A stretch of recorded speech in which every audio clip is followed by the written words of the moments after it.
नमस्कार, सी न्यूज भारत में आप सभी का स्वागत है और इस वक्त मैं आपके साथ रचा सिंह।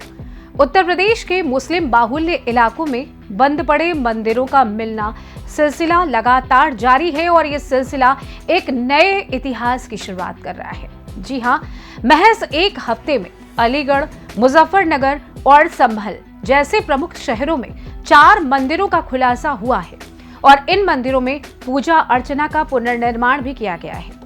अलीगढ़ में तो एक ऐसा मंदिर मिला है जिस पर पुलिस की निगरानी रखी जा रही है और गायब मूर्तियों के मामले में जांच की प्रक्रिया भी शुरू हो चुकी है। इस बीच क्या आप भी ये सोच रहे हैं कि अचानक से ये मंदिर मिल कैसे रहे हैं? तो चलिए आपको हम बताते हैं कि ये अचानक से नहीं बल्कि इतिहास के पन्नों में दबी एक कहानी है जो अब निकल कर सामने आ रही है। देखिए, संभल में जामा मस्जिद के विवाद ने हाल ही में तूल पकड़ा, जिसमें हिंदू पक्ष का दावा है कि इस मस्जिद के निर्माण से पहले यहाँ एक भव्य हरिहर मंदिर था, जिसे बाबर ने 1529 में तोड़कर मस्जिद बनवाया था। हिंदू पक्ष इस दावे को मजबूत करने के लिए 1879 की एक एएसआई रिपोर्ट का हवाला भी देता है, जिसमें मंदिर के अवशेष मिलने का उल्लेख है। इस विवाद ने हालात को इतना तनावपूर्ण बना दिया कि कोर्ट ने मस्जिद का सर्वे करने का आदेश दिया। इस क्षेत्र में सांप्रदायिक तनाव फैल गया और हिंसा में लोग मारे गए, सैकड़ों लोग घायल हो गए। लेकिन सवाल ये उठता है कि इन मंदिरों का अस्तित्व आखिर क्यों खो गया? इसका कारण उन इलाकों में हिंदू आबादी का घटना और मुस्लिम आबादी का बढ़ना था।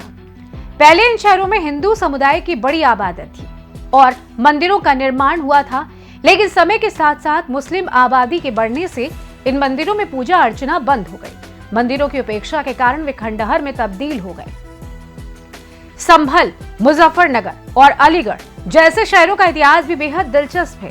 ये शहर एक समय पर भारतीय साम्राज्य के महत्वपूर्ण हिस्से थे, लेकिन अब ये अपनी सांस्कृतिक धरोहर को फिर से खोजने की प्रक्रिया में है।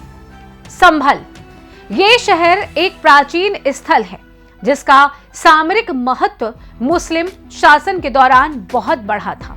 ये शहर सिकंदर लोदी के समय में प्रांतीय राजधानी था और बाबर के समय में भी इसका महत्व था। ये हिंदू और मुस्लिम दोनों समुदायों के बीच इतिहास की गहरी छाप है। बाबर के आक्रमण के दौरान कई मंदिरों को नष्ट किया गया और ये शहर अब मुस्लिम बाहुल्य है, जहां लगभग 77.67% आबादी इस्लाम धर्म को मानती है। यहाँ कई ऐसे मंदिर मिल सकते हैं जिनको मुगलों के शासन में दबाया जा चुका है, लेकिन अब स्थिति बदल रही है। यहाँ जो मंदिर मिला उसमें पूजा पाठ हो रही है। मुजफ्फरनगर, मुगल सम्राट शाहजहां ने 1633 में इस शहर की स्थापना की थी। पहले इसे सरवट के नाम से जाना जाता था, लेकिन शाहजहां ने इसे अपने सैयद मुजफ्फर खान के नाम पर मुजफ्फरनगर नाम दिया। आज भी यहाँ हिंदू और मुस्लिम दोनों समुदाय रहते हैं, जहाँ हिंदू धर्म मानने वालों की संख्या 55.79% है और मुस्लिमों की 41.39%।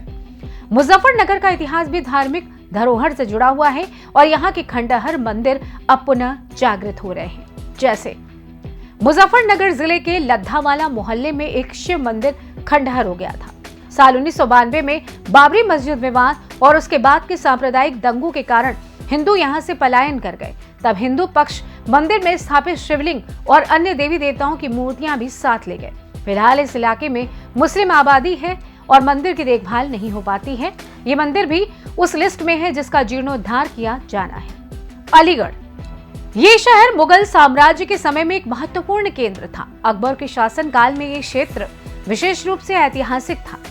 अलीगढ़ की आबादी में आज भी हिंदू धर्म को मानने वाले 79.05% लोग हैं, लेकिन यहाँ भी मुस्लिम बाहुल्य इलाकों में कई मंदिरों की स्थिति दयनीय हो गई थी। ऐसे में अब अलीगढ़ के सराय मियां की घनी मुस्लिम आबादी में मिले प्राचीन शिव मंदिर और धर्मशाला के जीर्णोद्धार के प्रयास शुरू हो गए हैं। इस संबंध में मौहौर समाज के पार्षद तथा वरिष्ठ नागरिकों ने महापौर से मुलाकात की। महापौर ने सहयोग करने का आश्वासन दिया है। देखा जाए तो इन शहरों में पुनः मंदिरों का खोजा जाना एक दिलचस्प और रोमांचक है। जहां एक ओर इन मंदिरों में फिर से पूजा अर्चना शुरू हो गई है, तो वहीं दूसरी ओर ये सवाल भी उठता है, क्या ये पुनर्निर्माण केवल एक धार्मिक पुनर्जागरण का हिस्सा है या ये भारत की सांस्कृतिक पहचान और इतिहास को पुनः स्थापित करने की कोशिश है? इन मंदिरों का पुनर्निर्माण ये भी दर्शाता है कि इतिहास और संस्कृति को समय के साथ संरक्षित किया जा सकता है। इस समय में जब हम धार्मिक और सांस्कृतिक विविधता को समझने और स्वीकारने की कोशिश कर रहे हैं, तो ऐसे मामलों में ये कदम उठाना एक सशक्त संदेश देता है कि हम अपनी जड़ों को फिर से पहचानें और उन्हें गर्व के साथ सम्मानित करें। फिलहाल के लिए इस खास रिपोर्ट में बस इतना ही। देश दुनिया की तमाम बड़ी खबरों को जानने के लिए जुड़े रहें सी न्यूज़ भारत के साथ। हर खबर आपके साथ, आपके हाथ।